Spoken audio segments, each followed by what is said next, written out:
اعوذ باللہ من الشیطان الرجیم بسم اللہ الرحمن الرحیم۔ دوبارہ سے آپ کو خوش آمدید ویلکم کہتا ہوں۔ اور ابھی سوال یہ اٹھا ہے کہ اس کا استعمال کہاں تک، کس حد تک۔ انسان کی پیدائش اس کی کاوش کوشش کے ذریعے، چاہے جسمانی بلندی، چاہے جسمانی بناوٹ، چاہے کوشش سمارٹ ہونے کی، چاہے اس کے دوڑنے کی سپیڈ، چاہے اس کے بولنے کی سکت،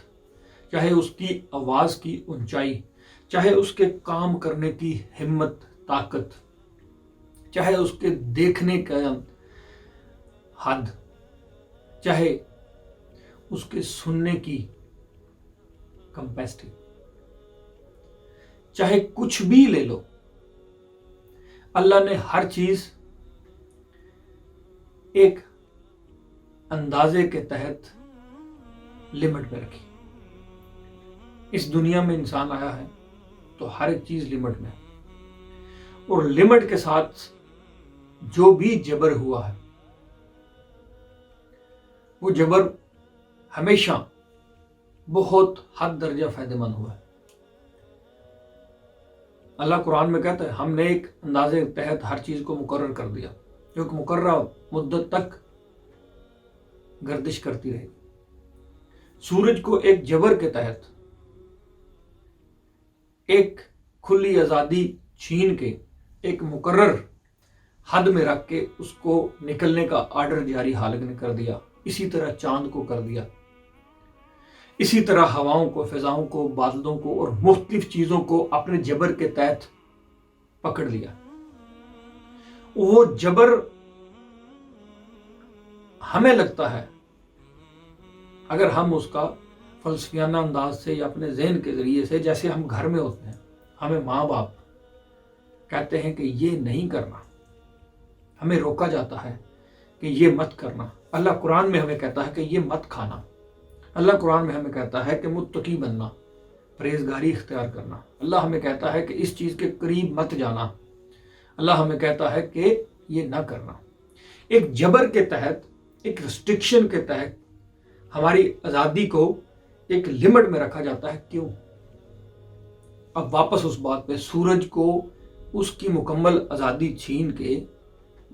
میں جس انداز سے، فلسفیانہ انداز سے آپ کو سمجھانا چاہ رہا ہوں، یہ میں اس انداز سے بیان کر رہا ہوں، ورنہ سورج کو کوئی کمپلین نہیں، وہ تو اپنے خالق کے حکم کے متحد ہے اور وہ اسی میں خوش ہے۔